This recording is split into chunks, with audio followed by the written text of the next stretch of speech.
हमारा 2 साल पुराना तोता है, उसने अंडे दिए हैं, 4 दिए थे, एक गिरा कर फोड़ डाले। ये देखिए 3 अंडे हैं, अब ये हैच होने वाले हैं।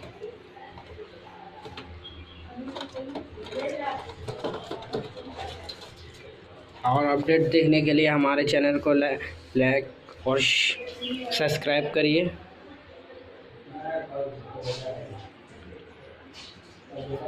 और शेयर करिए। अगर इसमें से चूजे निकलेंगे तब मैं मुझे दिखा दूंगा। नेक्स्ट वीडियो में मैं इसे चेक करके बताऊंगा ये फर्टाइल है या इनफर्टाइल है। Like and subscribe please.